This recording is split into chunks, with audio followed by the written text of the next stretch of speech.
Ain't nobody really fucking with me like they always saying. All these people hit me up, but I know that they be fake. Gonna grab the lawnmower, finally cut off.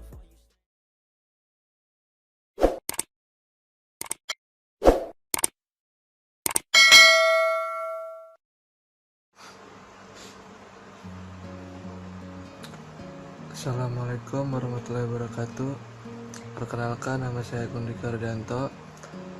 Saya mahasiswa Universitas Nasional, Fakultas RTKI, jurusan Teknik Informatika, akan menjelaskan UTS Teknik Simulasi dan Pemodelan.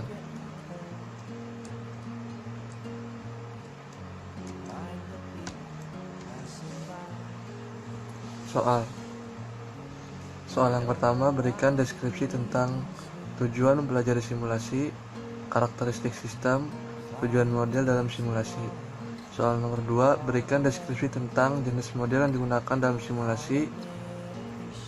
Kemudian simulasi menggunakan komputer, verifikasi dan validasi dalam proses simulasi.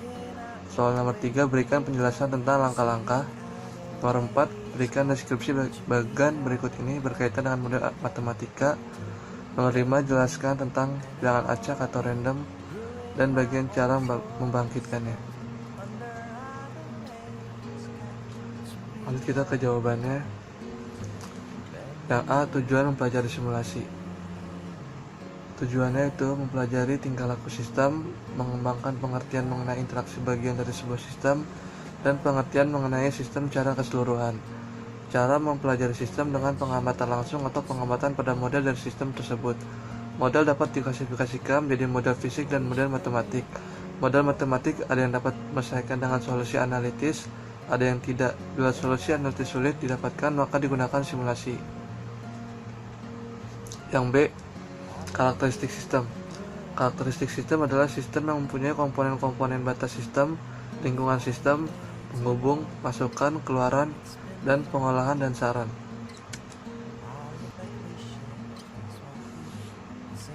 Dari gambar di bawah ini dapat dijelaskan bahwa karakteristik sistem dapat dibagi menjadi 8 bagian. Kita lihat gambarnya. Yang pertama, komponen. Elemen-elemen yang lebih kecil yang disebut subsistem. Misalkan sistem komputer terdiri dari subsistem perangkat keras, perangkat lunak, dan manusia. Yang kedua, boundary atau batasan sistem. Batasan sistem merupakan daerah yang membatasi antara suatu sistem dengan sistem yang lainnya. 3. Environment atau lingkungan luar sistem. Lingkungan dari sistem adalah apapun di luar batas dari sistem yang mempengaruhi operasi sistem. Yang keempat, interface penghubung sistem. Itu penghubung merupakan media perantara antar subsistem. Yang kelima, input atau masukan. Yaitu masukan adalah energi yang dimasukkan ke dalam sistem, dan keluaran adalah hasil dari energi yang diolah dan diklasifikasikan menjadi keluaran yang berguna dari sisi pembuangan. 7. Proses atau pengolahan sistem. Suatu sistem dapat mempunyai suatu bagian pengolahan atau sistem itu sendiri sebagai pengolahan. 8. End goal, sasaran atau tujuan. Suatu sistem pasti mempunyai tujuan atau sasaran. Kalau suatu sistem tidak mempunyai sasaran, maka operasi sistem tidak akan ada gunanya. Kemudian C, tujuan model dalam simulasi. Model simulasi dibuat untuk problem manajemen dan membutuhkan input dari manajemen. Analisa mengerjakan model harus berhubungan secara ekstensif dengan manajer. Ini berarti penggunaan biasanya turut serta dalam proses pemodelan dan mempunyai peran dalam pembuatannya, sehingga tidak takut atau ragu untuk menggunakannya. Simulasi biasanya digunakan untuk kepentingan berikut ini, misalnya studi untuk mendalami sistem yang kompleks, untuk menentukan dampak perubahan dalam lingkungan sistem, verifikasi solusi analisis, dan untuk menguji. Selanjutnya soal nomor 2, A. Jenis model yang digunakan dalam simulasi. Simulasi adalah suatu prosedur kuantitatif yang menggambarkan sebuah sistem dengan mengembangkan sebuah model dari sistem tersebut dan melakukan sederetan uji coba untuk memperkirakan perilaku sistem pada kurun waktu tertentu. Jenis-jenis model simulasi. Kita bisa lihat jenisnya ada 3. Yang pertama yaitu model simulasi statis, adalah representasi sistem pada suatu waktu tertentu atau model yang digunakan untuk merepresentasikan sistem di mana waktu tidak mempunyai peranan. Yang kedua, model simulasi deterministik adalah model simulasi yang tidak mengandung komponen yang sifatnya probabilistik atau random, dan output telah dapat ditentukan begitu sejumlah inputnya dan hubungan tertentu dimasukkan. Yang ketiga, model simulasi kontinu adalah model simulasi di mana stage sistem berubah secara kontinu. Yang B, simulasi menggunakan komputer. Simulasi komputer adalah simulasi yang dijalankan oleh satu komputer atau jaringan komputer untuk memperlihatkan sebuah perilaku dalam suatu sistem. Simulasi komputer banyak digunakan di hampir semua bidang ilmu seperti matematika, fisika, khususnya fisika komputasi, astrofisika, kimia, biologi, dan geologi. Kita bisa lihat contoh desain semantik meaningnya.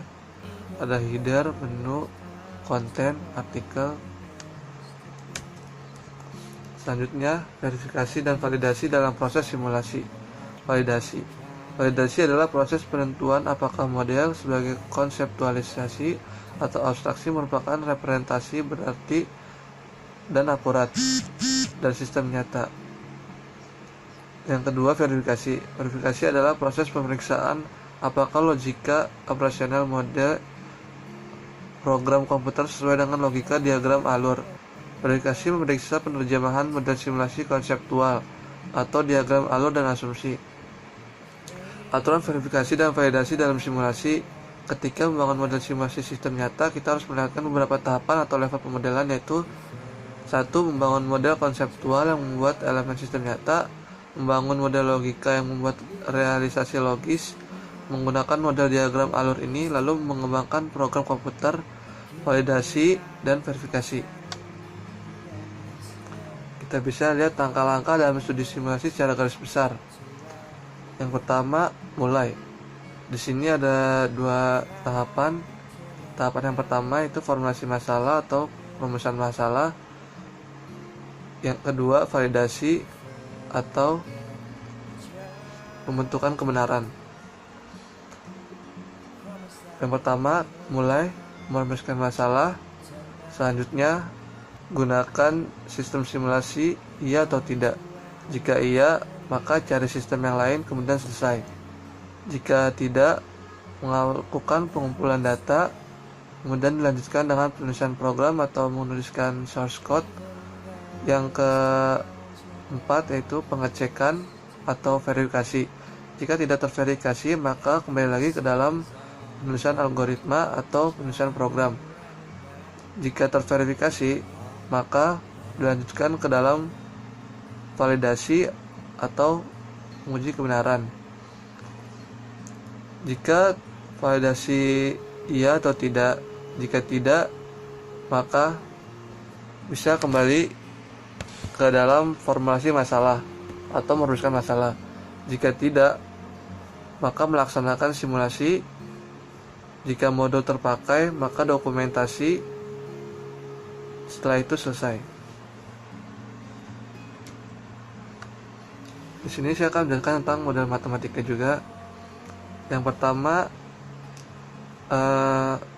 real world problem atau mengetahui permasalahan. Yang kedua, pendekatan sistem. Yang ketiga, sistem atau goal atau sebuah tujuan sistem. Kemudian memunculkan karakteristik tahap pertama. Kemudian memunculkan matematika model tahap kedua, analisis, kemudian validasi atau kebenaran. Jika tidak memadai, maka melakukan perubahan. Terdapat 2 cabang di sini. Yang cabang pertama mengarahkan kepada karakteristik sistem untuk memunculkan sistem yang step pertama atau tahap pertama. Kemudian yang kedua, formulasi matematikal atau merumuskan masalah.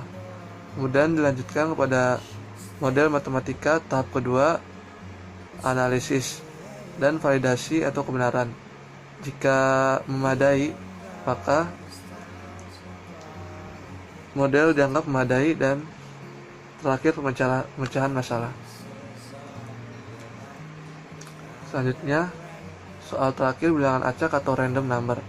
Random number atau generasi RNG merupakan suatu algoritma yang digunakan untuk menghasilkan urut-urutan sequence dari angka sebagai hasil perhitungan dengan komputer yang diketahui distribusinya, sehingga angka komputer yang diketahui distribusinya sehingga angka tersebut muncul secara random dan digunakan secara terus-menerus.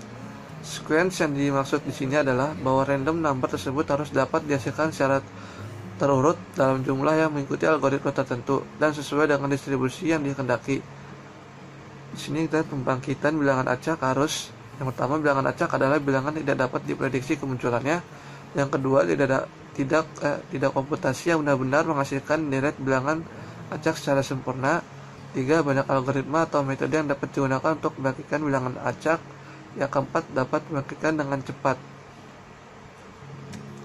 Kemudian terima kasih penjelasan saya, kurang lebih mohon maaf. Assalamualaikum warahmatullahi wabarakatuh.